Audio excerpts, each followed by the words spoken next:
ಬೀದರ್ ತಾಲೂಕಿನ ಅಲಿಯಂಬರ ಗ್ರಾಮದ ಮುಖ್ಯ ರಸ್ತೆ ಬೀದರ್ ನಿಟ್ಟೂರ್ ಹೋಗುವ ರಸ್ತೆ ಮಳೆಯಿಂದ ಸೇತುವೆ ತುಂಬಿ ಸುಮಾರು ವರ್ಷಗಳಿಂದ ಜನಸಾಮಾನ್ಯರಿಗೆ ರಸ್ತೆ ಸಂಚಾರಿ ಮಾಡುವ ಜನಗಳಿಗೆ ಹಾಗೂ ವಿದ್ಯಾರ್ಥಿಗಳಿಗೆ ದನಕರುಗಳಿಗೆ ಜನಸಾಮಾನ್ಯರು ಹೈರಾಣು ಆಗುತ್ತಿದ್ದಾರೆ. ಅನಾರೋಗ್ಯದ ತುರ್ತು ಸಂದರ್ಭದಲ್ಲಿ ಹಾದು ಹೋಗಲು ಆಗದೆ ರಸ್ತೆಯ ಮೇಲೆ ನೀರು ಇರುವ ಕಾರಣ ಬಹಳಷ್ಟು ಸಂಕಷ್ಟವನ್ನು ಅನುಭವಿಸುತ್ತಿದ್ದಾರೆ. ನನ್ನ ಹೆಸರು ಸಂಗಮೇಶ್ ಬಾಯ್ದೊಡ್ಡಿ ಅಂತ ಈ ಬೀದರ್ ತಾಲೂಕಿನ ಅಲಿಯಂಬರ ಗ್ರಾಮದ ಈ ಏನು ಸೇತುವೆ ಮೇಲೆ ಇವು ನೀರುಗಳೇನು ಹರಿಲತ್ತವ ಇದೇನು ಸುಮಾರು ವರ್ಷಗಳಿಂದ ಬಹಳಷ್ಟು ಜನಗಳು ಸಂಕಷ್ಟ ಪಡ್ತಾ ಇದ್ದಾರೆ. ಈ ಮಳೆ ಬಂದಂಥ ಸಂದರ್ಭದಲ್ಲಿ ಮೂರು ದಿವಸ ಒಂದೊಂದು ಸಾರಿ ಹಳ್ಳಿ ಇಳಿಯಲ್ಲ. ಇವತ್ತು ನಿನ್ನೆಯಿಂದ ಮಳೆ ಬೀಳೋದ್ರಿಂದ ಮಧ್ಯರಾತ್ರಿಯಿಂದ ಸೇತುವೆ ಮೇಲೆ ನೀರು ಹರಿಲತ್ತವ.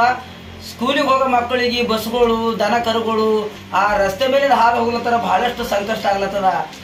ಕಳೆದ 8-9 ವರ್ಷದ ಕೆಳಗಡೆ ಅದು ಮುಂದ್ಗಡೆ ಇರ್ತಕ್ಕಂಥ ಬ್ರಿಡ್ಜ್ನಲ್ಲಿ ಒಬ್ಬ ಪೂಜೆ ಸಲ್ಲಿಸ್ಲಕ್ ಬರುವಂತ ಸಂದರ್ಭದಾಗ ಹರ್ಕೊಂಡು ಹೋಗ್ಬಿಟ್ಟು ಅವರು ಪ್ರಾಣ ಹೋಗಿತ್ತು. ಆದ್ರೆ ಮತ್ತೆ ಇದನ್ನು ಯಾರ್ದಾದ್ರೂ ಪ್ರಾಣ ಹೋಗ್ಬೇಕಂತ ಹೇಳ್ಬಿಟ್ಟು ಏನು ನೋಡ್ತಾ ಇದ್ದೀರಿ ಹಂಗಂತ ಹೇಳ್ಬಿಟ್ಟು ನನಗೆ ತಿಳಿತಾ ಇಲ್ಲ.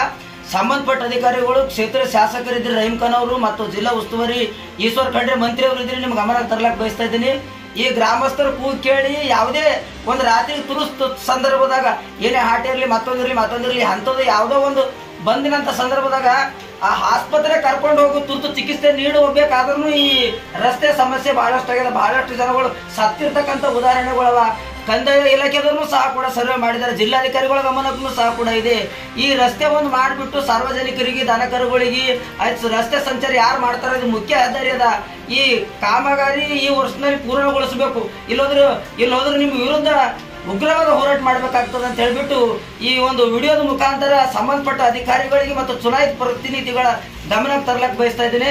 ನಮಸ್ಕಾರ, ನನ್ನ ಹೆಸರು ಸಂಗಮೇಶ್ ಬಾಯ್ದೊಡ್ಡಿ ಅಂತ ಹೇಳ್ಬಿಟ್ಟು ಯುವ ಹೋರಾಟಗಾರ ಬೀದರ್.